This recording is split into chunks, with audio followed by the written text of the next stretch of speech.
Hello दोस्तों, स्वागत है हमारे यूट्यूब चैनल बिकम टॉपर पर। और हम लोग पढ़ रहे थे अपनी फिजिक्स की क्लास में यूनिट 7 प्रत्यावर्ती धारा यानी कि अल्टरनेटिव करंट के बारे में। तो हमने इसमें जो थ्योरी पोर्शन है उसको अच्छी तरीके से कंप्लीट कर लिया था। और कल की क्लास में हम लोगों ने जो 10 नंबर तक के न्यूमेरिकल हैं उनको भी अच्छी तरीके से सॉल्व कर लिया था।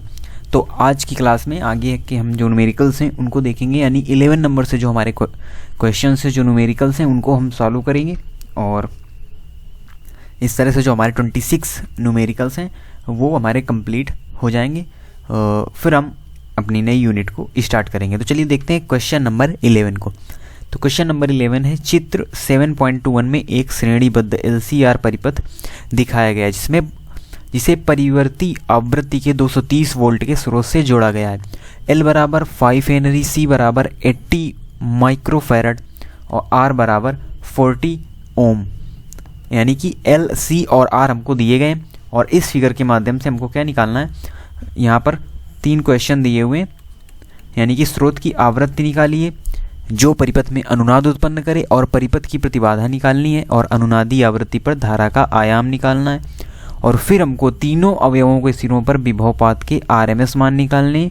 और फिर एक थ्योरेटिकल क्वेश्चन बाद में दिया हुआ है कि दिखलाइए कि अनुनादी आवृत्ति पर LC संयोग के सिरों पर जो विभवपात है वो यहाँ पर क्या है, 0 है। तो चलिए सॉल्व करते हैं क्वेश्चन नंबर 11 को। तो हमको यहाँ पर दिया हुआ है L बराबर 5 हेनरी, C बराबर 80 इंटू 10⁻⁻6 फैरड और R बराबर 40 ओम। और उसके बाद हमको दिया गया है VRMS बराबर 230 वोल्ट। और A नंबर है इसमें। सबसे पहले हमको क्या निकालना है, अनुनाद पर स्रोत की कोणीय आवृत्ति, यानी कि हमको निकालना है ओमेगा, यही से हम ओमेगा नॉट भी कह लेते हैं। तो इसका फार्मूला होता है 1/√LC। ये कल भी हमने पढ़ा था। तो इसमें क्या करना है, सिर्फ और सिर्फ आपको L और C के मान यहाँ पर रख देने हैं। 5 इंटू 80 इंटू 10⁻⁻6। तो ये आ गया यहाँ से 1/, ये हो जाएगा 400, और 400 का वर्ग होगा क्या, 400 का वर्ग होगा यहाँ पर 20, 400 का वर्गमूल यहाँ पर 20 होगा। तो 1/20 इंटू जो पावर आएगी 10 की पावर, यानी कि यहाँ से हमको जो ओमेगा मिलेगा इंटू 10⁻⁻3, ये ऊपर जाएगा। और फिर हमको ओमेगा जो मिलेगा वो मिलेगा 50, यानी कि जो हमारी आवृत्ति आ गई वो आ गई 50 रेडियन पर सेकेंड। तो ये हमारा A नंबर क्वेश्चन अभी सॉल्व हुआ है। अब आगे करते हैं B नंबर क्वेश्चन। क्या कह रहा है, परिपथ की प्रतिबाधा और अनुनादी आवृत्ति पर धारा का आयाम। तो यहाँ पर जो देखिए परिपथ दिया हुआ है वो दिया हुआ है अनुनादी परिपथ। और यहाँ पर फिर एक बार हमको अपने कॉन्सेप्ट को ध्यान रखना है, यानी अपने कॉन्सेप्ट से करना है कि यहाँ पर हमको हल करने की ज़रूरत नहीं है। जो हमको प्रतिबाधा निकालनी है उसमें हमको हल करने की ज़रूरत नहीं है। अनुनाद की स्थिति में जो Z होता है वो R के बराबर होता है। तो यहाँ से हमको सॉल्व करके नहीं प्रतिबाधा का मान निकालना है, हमको डायरेक्ट ही लिख देना है कि अनुनाद की स्थिति में Z बराबर R।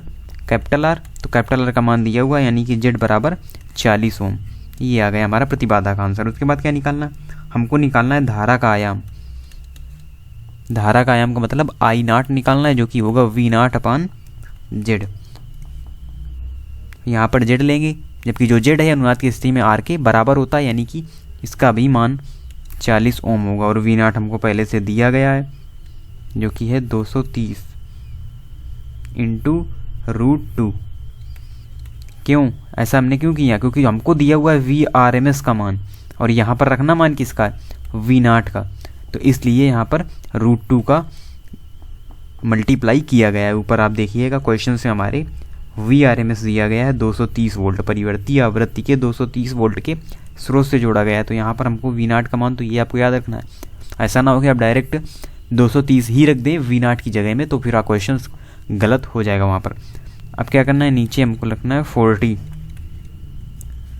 यानी कि 230 √2/40। यहाँ पर क्या है, √2 का हमको मान रख देना है। √2 का मान होता है 1.414/40।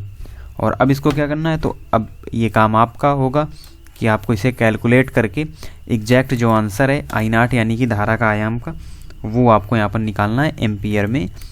यहाँ पर मान प्राप्त होगा जब आप इसको कैलकुलेट कर लेंगे। आपको सिर्फ मल्टीप्लाई करना है, फिर डिवाइड करना है, तो यहाँ से आपको धारा का मान पता चल जाएगा। अब क्या करना है, अब हमको निकालना है इसमें सी नंबर। सी नंबर में भी कई सारे जो क्वेश्चंस हैं वो इंक्लूड है। सबसे पहले हमको क्या निकालना है, तीनों सिरों पर हमको विभवांतर का मान निकालना है। तीनों सिरों पर विभवांतर हमको तभी मिलेंगे जब हमको आर, एक्स सी और एक्स एल का मान हमको वहाँ पर प्राप्त होगा, तभी हमको ये जो सारे मान हैं वो यहाँ पर मिल सकते हैं। तो सबसे पहले हमको क्या निकालेंगे, सबसे पहले हम निकालेंगे एक्स एल का मान, यानी कि प्रेरण प्रतिघात का मान। तो एक्स एल होता है ओमेगा एल, और यहाँ पर हमको जो ओमेगा है वो हमने ऊपर निकाला था ये नंबर क्वेश्चन में आवृत्ति, तो ये हो गया 50 × 5, क्योंकि एल का जो मान है वो 5 है। तो यहाँ से हमको जो एक्सएल मिला वो मिला कितना, 250 ओम। और अब हमको निकालना है एक्स सी। तो आपको एक्स सी ये नहीं निकालना कि एक्स सी बराबर 1/ω/c, निकल उससे भी आएगा एग्जैक्ट, लेकिन हमको अनुनाद की स्थिति में पता है ना, अनुनाद की स्थिति में एक्सएल बराबर होता है एक्स सी के, यानी कि एक्स सी का मान भी क्या आ जाएगा, 250 ओम ही होगा। तो हमको एक्सएल का मान पता हो गया, एक्स सी का मान पता हो गया, और आर का मान हमको पहले से ही दिया गया है। तो सबसे पहले हम क्या निकालेंगे, सबसे पहले हम धारा का IRMS मान निकाल लेते हैं, जिससे क्योंकि वोल्टेज तभी निकलेगा जब हमको IRMS पता होगा, यानी कि VRMS हम तभी निकाल पाएंगे जब हमको IRMS पता होगा। तो IRMS बराबर VRMS/Z, और VRMS दिया हुआ है 230 वोल्ट और ZF 40 वोल्ट, यानी कि 23/4 एम्पियर। ये है IRMS, यानी कि धारा का वर्ग माध्य मूल मान। अब क्या हुआ, तो इतना हमको IRMS मिल गया, एक्सएल, XC, R सभी चीज़ें मिल गई। तो अब R के सिरों पर विभवांतर हमको निकालना है। तो सबसे पहले R प्रतिरोध के लिए निकालेंगे, तो ये होगा V बराबर IR होता है, तो IRMS × R, यहाँ से आएगा 40, तो ये हो जाएगा 230 वोल्ट। तीनों सिरों पर हमको निकालना है विभवापात। अब हम निकालेंगे किसके लिए, धारितीय प्रतिघात के लिए। IRMS वही रहेगा, लेकिन यहाँ पर क्योंकि C है ना, तो यहाँ पर क्या हो जाएगा XC, और XC का मान भी तो हमने निकाला है ऊपर। XC का मान क्या निकालना है, 250, तो ये भी आ जाएगा वोल्ट में। आगे कैलकुलेशन आपको करना है। फिर हम निकालेंगे VL, जो कि होगा IRMS × XL। IRMS का मान वही सेम और XL का मान वही सेम, जो XC आएगा वही आएगा XL। तो ये तीनों विभव हमको क्या प्राप्त हो जाएंगे यहाँ पर। तो ये हमारा C नंबर क्वेश्चन भी सॉल्व होता है। और हमको जो बताना था स्थिति, जो थ्योरेटिकल क्वेश्चन ऊपर दिया गया था, तो उसका आंसर ये होगा कि अनुनाद पर LC संयोग के बीच जो विभवांतर होगा, क्योंकि XL XC बराबर होते हैं LC परिपथ में, ये आपको याद रखना है। तो VLC बराबर क्या होगा, VL - VC, और VL का मान भी सेम है और VC का मान भी सेम है, तो हमको VLC मिलेगा 0। यहाँ जब आप कैलकुलेशन करके निकालेंगे तो दोनों का मान सेम आएगा, क्योंकि XL का मान XC के बराबर है ना, तो दोनों सेम आएंगे, और सेम को सेम में घटाएंगे जब हम, तो हमको मान आएगा 0। तो इसीलिए जो थ्योरेटिकल क्वेश्चन कहा गया था कि दिखलाइए कि अनुनादी आवृत्ति पर LC संयोग के सिरों पर विभवपात 0 है, तो वो वही क्वेश्चन को यहाँ पर दर्शाया गया है, दिखाया गया है। तो इस प्रकार से क्वेश्चन नंबर 11 हमारा सॉल्व होता है। तो देखिए यहाँ पर एक ही क्वेश्चन के अंदर 3-3, 4-4 क्वेश्चन दिए हुए हैं, तो इसीलिए इनकी जो संख्या है वो तो 26 है, लेकिन वो अप्रत्यक्ष रूप से हो जाती है लगभग 50 क्वेश्चंस, क्योंकि हर एक क्वेश्चंस में 2-2 क्वेश्चंस इंक्लूड रहते हैं। लेकिन जो आपके एग्ज़ाम में है तो ये सभी ऐसा नहीं है कि बिल्कुल एक साथ कई सारे, अगर 3-4 क्वेश्चन एक साथ आते हैं तो फिर वो लांग में ही पूछे जाएंगे, और आप अगर उसको सॉल्व कर लेते हैं तो आप एग्जैक्ट नंबर वहाँ पर गेन कर सकते हैं। तो इसीलिए आपको बहुत ही अच्छी तरीके से इन क्वेश्चंस को सॉल्व करना है, कैलकुलेशन करना है, और अच्छी तरीके से इनको प्रैक्टिस करना है। अब आगे आते हैं अतिरिक्त क्वेश्चन, यानी कुछ एक्स्ट्रा क्वेश्चन जो दिए जाते हैं। पहले अभी जो 11 नंबर तक क्वेश्चन थे हमारे वो यानी कि प्रश्नावली के ही वो क्वेश्चन थे, लेकिन अब अतिरिक्त अभ्यास के नाम से और भी जो इनमें कुछ टिपिकल क्वेश्चंस भी होते हैं, जो अतिरिक्त क्वेश्चन दिए जाते हैं, एक्स्ट्रा क्वेश्चन, लेकिन हमको सभी को सॉल्व करना है, जो अतिरिक्त क्वेश्चन हो या जो बुक के क्वेश्चंस हों उनको भी। तो देखते हैं क्वेश्चन नंबर 12। तो क्वेश्चन नंबर 12 क्या है, किसी LC परिपथ में 20 मिली हेनरी का एक प्रेरक, 50 माइक्रोफैरड का एक संधारित्र है, जिस पर प्रारंभिक आवेश 10 माइक्रोकूलाम है, परिपथ का प्रतिरोध नगण्य है। तो हमको यहाँ पर देखिए 5 क्वेश्चंस के आंसर देने हैं। प्रारंभ में कुल कितनी ऊर्जा, और परिपथ की मूल आवृत्ति, किस समय पर संचित ऊर्जा, पूरी तरीके से वैद्युत है, पूरी तरीके से चुंबकीय, और कई सारे जो यानी कि 5 क्वेश्चन यहाँ पर हमसे पूछे गए हैं, तो सभी को हमको सॉल्व करना है। तो चलिए देखते हैं क्वेश्चन नंबर 12। तो 12 नंबर क्वेश्चन है जिसमें ए नंबर क्वेश्चन है। सबसे पहले हम डायरेक्ट सॉल्व करना शुरू करते हैं। तो इसमें सबसे पहला जो क्वेश्चन दिया हुआ वो दिया हुआ कि प्रारंभ में कुल कितनी ऊर्जा संचित है, यानी प्रारंभ में कुल संचित ऊर्जा हमको यहाँ पर निकालनी है। प्रारंभ में कुल संचित ऊर्जा, प्रारंभ में कुल संचित ऊर्जा क्या होगी, तो ये होगी E बराबर 1/2 Q0² और प्लस 1/2 Li0², क्योंकि C और L जुड़े हुए हैं ना परिपथ में, तो इसीलिए दोनों की ऊर्जाओं का जो योग होगा, अलग अलग ऊर्जाओं का योग, वही होगा यहाँ पर कुल संचित ऊर्जा। तो क्या करेंगे, सभी का मान हम रखेंगे जो मान हमको दिए गए हैं। तो 1/2 और इतना ये हो जाएगा शून्य। हमने पीछे भी एक सवाल किया था जिसमें I0 बराबर क्या हो जाएगा, शून्य प्रेरक की स्थिति में। तो Q0² C यहाँ पर रखना है। तो Q0 कितना है, 10 × 10⁻³ का होल स्क्वायर अपान 50 × 10⁻⁶। तो ये आ जाएगी कुल संचित ऊर्जा। आपको कैलकुलेशन कर लेना है, लगभग 1 के समथिंग आएगा, क्योंकि नीचे भी 100 के आसपास बनेगा, तो इसीलिए इसका जो मान है वो 1 के आसपास ही आएगा। और परिपथ में क्योंकि शुद्ध प्रतिरोध नहीं लगा, इसलिए कुल ऊर्जा क्या होगी, संरक्षित। जो ऊपर थ्योरेटिकल एक क्वेश्चन पूछा गया है कि क्या यह एलसी दोलनों की अवधि में संरक्षित है, तो आप बताएंगे कि यहाँ पर R नहीं लगा, यानी शुद्ध प्रतिरोध R नहीं लगा, इसीलिए जो E क्या होगी, E होगी संरक्षित होगी। तो ये उस थ्योरेटिकल क्वेश्चन का भी आंसर हो गया। अब क्या करेंगे, अब जो 12 नंबर का B नंबर है उसको देखते हैं, उसको सॉल्व करते हैं। तो B नंबर क्वेश्चन में है परिपथ की मूल आवृत्ति क्या है। तो परिपथ की मूल आवृत्ति निकालेंगे हम, यानी कि ओमेगा बराबर 1/√LC। हमको क्या निकालनी है, मूल आवृत्ति। तो सबसे पहले हम ओमेगा का मान निकालेंगे, यानी क्योंकि L और C हमको क्या है दिए हुए, 1/√20 × 10⁻³ × 50 × 10⁻⁶। ओमेगा बराबर हो जाएगा 100 रेडियन प्रति सेकंड। ये हो गया हमारा ओमेगा बराबर। अब क्या होगा, ओमेगा के बराबर ही होगी 2πf। एफ है, एन है, म्यू है, सभी से आवृत्ति को डिनोट किया जाता है। आप जहाँ पर जिस टर्म्स का यूज कर सकते हैं, आपको सिर्फ इतना याद रखना है कि कौन सी आवृत्ति है और क्या करना है। तो यहाँ पर हमको प्रारंभिक आवृत्ति निकालनी है, तो ये हो जाएगा ω/2π, और ओमेगा हमने क्या निकाला है, 100/2 × 3.14, और यहाँ से आपको इसको डिवाइड कर देना है, और जो मान आएगा हर्ट्ज में आएगा वही मान इसका आंसर होगा, एग्जैक्ट आंसर होगा। आगे C नंबर क्वेश्चन, इसमें किस समय पर संचित ऊर्जा, यानी कि हमको क्या निकालना है, यहाँ पर हमको निकालना है, यानी कुछ हमको इक्वेशन बनाने होंगे अलग अलग, क्योंकि वहाँ पर क्वेश्चंस में टर्म दिए हुए हैं कि जब पूरी तरीके से विद्युत है यानी संधारित्र में संचित है, प्रेरक में संचित है, अलग अलग हमको निकालनी है 2 कंडीशन में। क्या निकालनी है, संचित ऊर्जा निकालनी है 2 सिचुएशन में।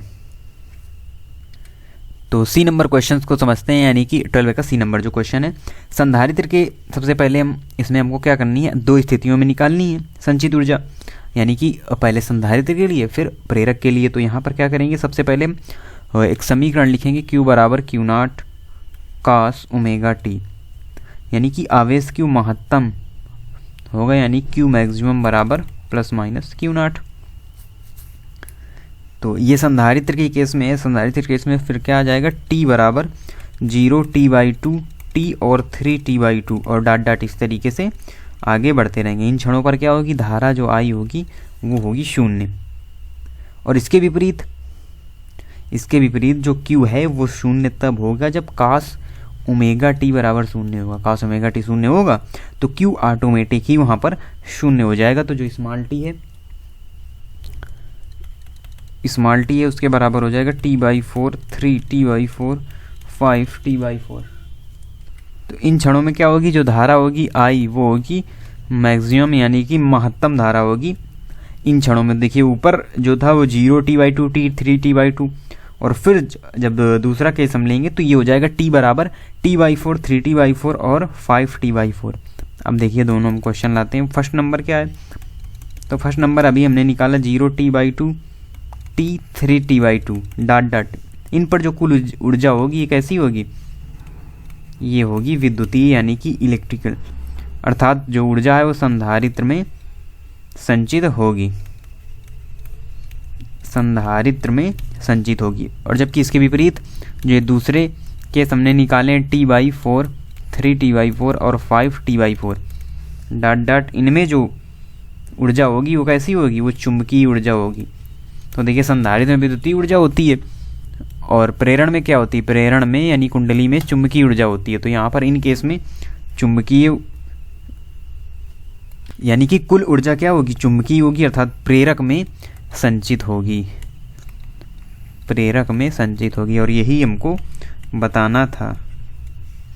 और अगर हम बात करें कि यहाँ से निकलेगा क्या, अगर हम t निकालना चाहें, जो आवर्तकाल है वो निकालना चाहें, तो ये होगा 1/f और f हमने ऊपर निकाला है 159। तो इसको जब आप सॉल्व कर लेंगे तो आवर्तकाल भी आपको सेकेंड्स में मिल जाएगा। लेकिन जो हमारा मेन क्वेश्चन था वो यही था कि फर्स्ट और सेकंड दो स्थितियों में हमको कुल संचित ऊर्जा बतानी थी। थोड़ा सा टिपिकल क्वेश्चन है, लेकिन आपको जैसे बताया गया आपको उसी तरीके से करना है और समझते हुए चलना है। अब देखते हैं इसका डी नंबर क्वेश्चन, 12 का डी नंबर। अब जो इसका डी नंबर क्वेश्चन है, ये किन समयों पर संपूर्ण ऊर्जा प्रेरक एवं संधारित्र के मध्य समान रूप से विभाजित होगी। तो ये सेम टू सेम है सी नंबर क्वेश्चन की, उसी तरीके से आपको यहाँ पर जो स्मॉल टी के मान है वो यहाँ पर प्राप्त होंगे। और आपको सिर्फ ये बताना है कि जो समय है यानी कि जो आवर्तकाल है वो यहाँ पर आपको निकालना होगा, जो टी का मान है वो यहाँ पर आपको निकालना है। तब आपको पता चलेगा कि कुल ऊर्जा संधारित्र और प्रेरक में बराबर बराबर किस प्रकार से बांटी गई है। तो डी नंबर क्वेश्चन इसी तरीके से है, उसमें ज़्यादा कुछ है नहीं। अब हम देखते हैं क्वेश्चन नंबर ई, यानी 12 का क्वेश्चन नंबर ई, जो कि पूरी तरीके से थ्योरेटिकल है। यदि एक प्रतिरोधक को परिपथ में लगाया जाए तो कितनी ऊर्जा अनंत ऊष्मा के रूप में क्षयित होगी। तो इसका क्या आंसर है कि यदि परिपथ में हम प्रतिरोध जोड़ दें, तो इसका जो ई नंबर क्वेश्चन है, यदि हम क्या कर दें, हम परिपथ में प्रतिरोध जोड़ दिया जाए, धीरे धीरे परिपथ की संपूर्ण ऊर्जा प्रतिरोधक में ऊष्मा के रूप में व्यय होती है। तो ये थ्योरेटिकल क्वेश्चन था, तो इसको भी हमने सॉल्व कर लिया। अब देखते हैं क्वेश्चन नंबर 13। एक कुंडली को जिसका प्रेरण 0.50 हेनरी और प्रतिरोध 100 में 240 वोल्ट और 50 हर्ट्ज की एक आपूर्ति से जोड़ा गया है। तो दो क्वेश्चन दिए हुए हैं, अधिकतम धारा और वोल्टेज शीर्ष और धारा शीर्ष के बीच समय पश्चात टाइम लैग कितना होगा। तो ये हमको यहाँ पर निकालना है। तो देखते हैं क्वेश्चन नंबर 13 नंबर क्वेश्चन में सबसे पहले हमको क्या निकालना है, हम लिख लेते हैं मान जो हमारे दिए हुए हैं। तो L बराबर 0.5 हेनरी, R बराबर 100 ओम और VRMS बराबर 20 वोल्ट, 240 वोल्ट VRMS बराबर, और F बराबर 50 हर्ट्ज जो आवृत्ति दी गई है। हमको क्या निकालना है, हमको निकालना है यहाँ पर अधिकतम धारा का मान, अधिकतम धारा का मान निकालना है। तो अधिकतम धारा के मान के लिए हमको क्या चाहिए, हमको चाहिए यहाँ पर Z, और Z हमको तभी मिलेगा जब हम यहाँ पर क्या निकालेंगे, जब हमको एक्सेल पता हो, क्योंकि ये कौन सा परिपथ है, ये है LR परिपथ। तो इसलिए हमको एक्सेल की ज़रूरत तो पड़ेगी ना Z निकालने के लिए, प्रतिबाधा निकालने के लिए।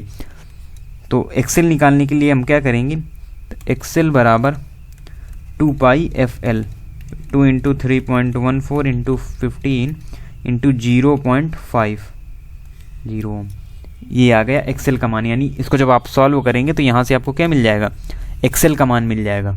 और एक्सेल हमको क्या है पता है, और आर हमको पहले ही क्वेश्चन में दिया हुआ है। तो यहाँ से हम क्या निकाल लेंगे, प्रतिबाधा निकाल लेंगे।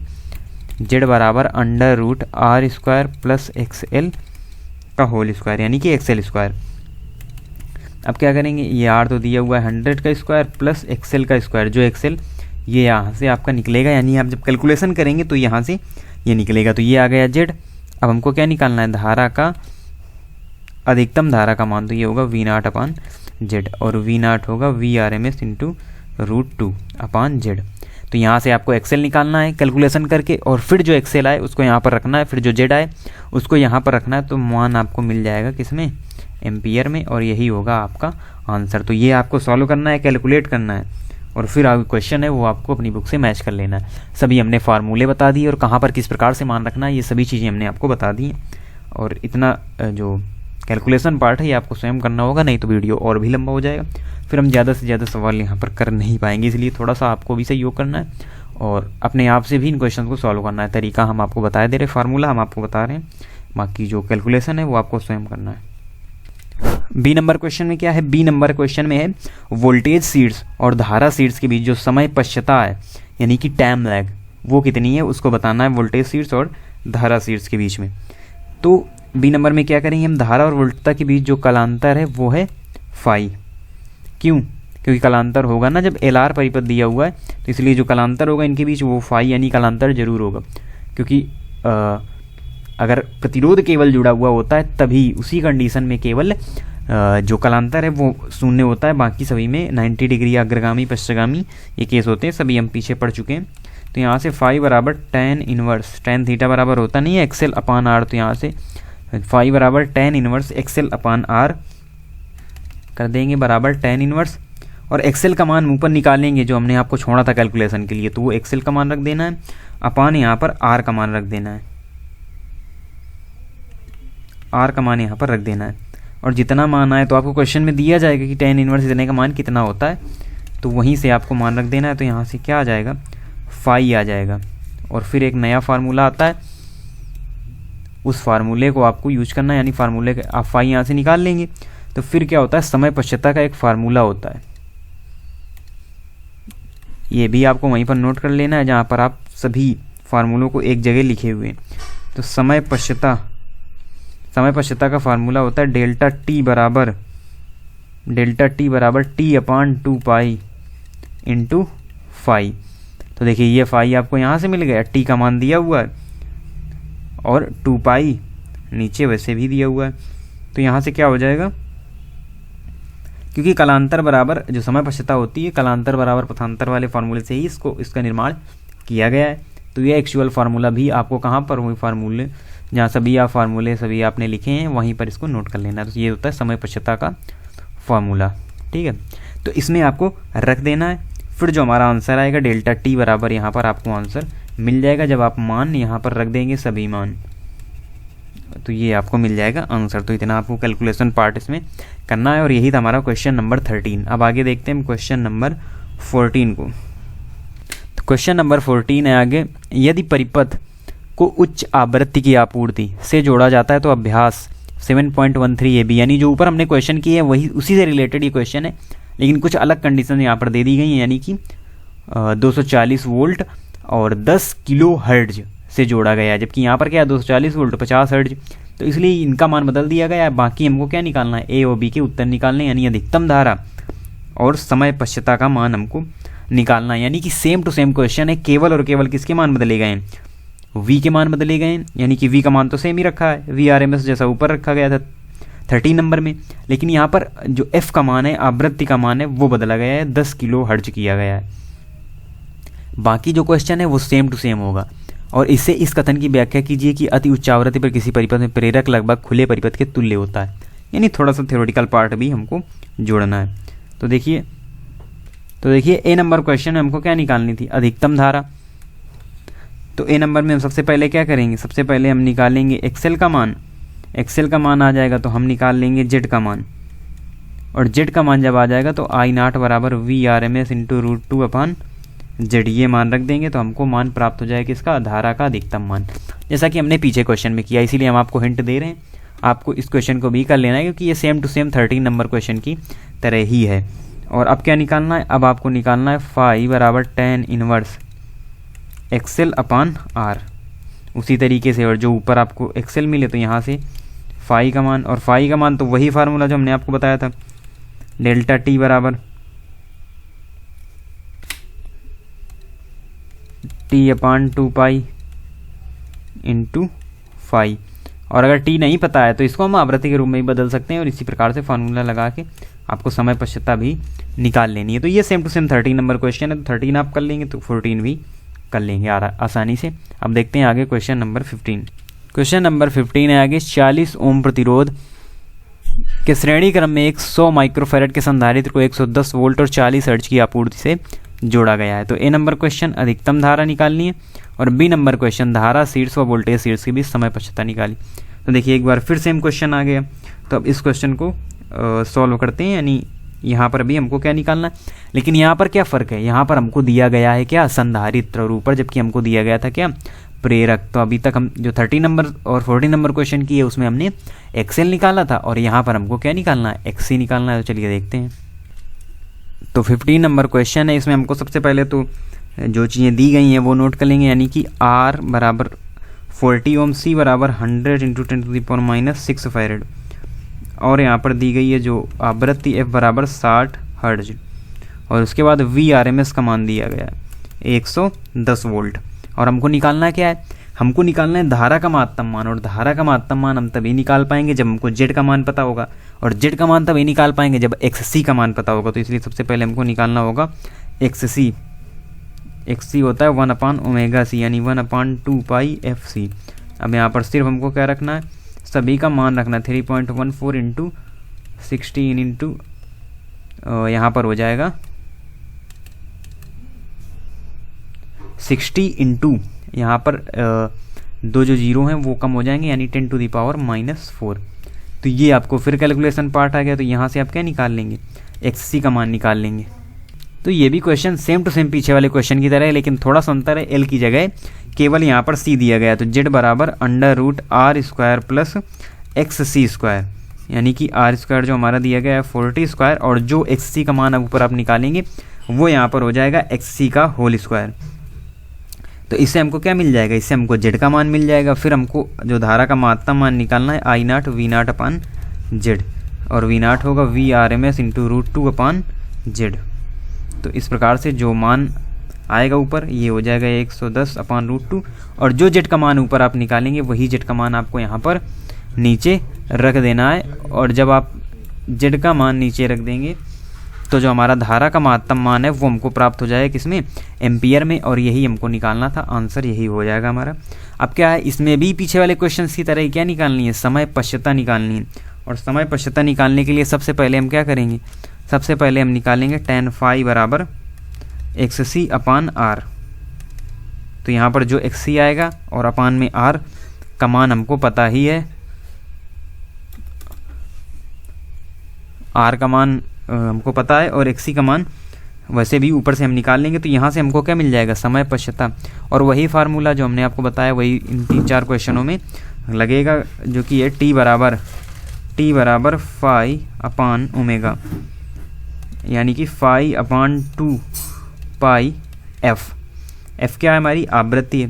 तो ये हो जाएगा यहाँ से डेल्टा T बराबर, तो यहाँ से T बराबर जब हम फार्मूला रखेंगे तो जो हमारा फाई आएगा यानी डेल्टा T, वही फार्मूला आपको लगाना है जो हमने पीछे बताया। तो ये आप स्वयं लगा लेंगे और कैलकुलेशन, यानी कि जो हमारे 13 नंबर 14 नंबर और 15 नंबर क्वेश्चन है ये तीनों सेम ही है, सेम फार्मूला और सेम चीज़ें निकालनी है, यानी धारा का महत्तम मान और समय पश्चता डेल्टा T, यही दो चीज़ें इन तीनों क्वेश्चन में निकालनी है। लेकिन जो 13-14 नंबर है इसमें हमको यानी कि L दिया हुआ है, एक कुंडली दी गई है L प्रेरकत्व की, और 15 में हमको एक संधारित्र दिया गया है C धारिता का। तो ये तीनों क्वेश्चन एक दूसरे सेम है और पहले ही क्वेश्चन में हम यानी 13 नंबर क्वेश्चन में ही हमने आपको बता दिया था कि कौन सा फार्मूला लगाना है और कौन सा मान उसमें रखना है और किस प्रकार का फार्मूला लगाना है, I के लिए या वो हो समय पश्चता के लिए। तो इस प्रकार से 15 नंबर में कुछ थोड़ा सा ही डिफरेंस यहाँ पर दिया हुआ है। तो इस प्रकार से जो हमारे क्वेश्चन थे, तो क्वेश्चन नंबर 15 तक, क्योंकि ये आपको लग रहे हैं देखने में क्वेश्चन 5, लेकिन इसके अंदर कम से कम हम 20 क्वेश्चन कर चुके हैं, क्योंकि एक ही क्वेश्चन में 2 क्वेश्चन 3 क्वेश्चन या 5 क्वेश्चन तक आपको देखने को मिल रहे हैं। तो इस प्रकार से 15 नंबर तक के क्वेश्चन हमारे कंप्लीट हो चुके हैं और बाकी हम करेंगे आगे की क्लास में। और हमारे 26 क्वेश्चन है, यानी कि अभी 11 क्वेश्चन बचे हुए हैं, तो लगभग 2 क्लासेस में हम वो क्वेश्चंस भी अच्छी तरीके से कंप्लीट कर देंगे। आपको इसी तरीके से इनको लगाते रहना है, प्रैक्टिस करते रहना है और इनको अच्छी तरीके से सॉल्व करना है। और मिलते हैं आपसे अगली क्लास में, तब तक के लिए धन्यवाद।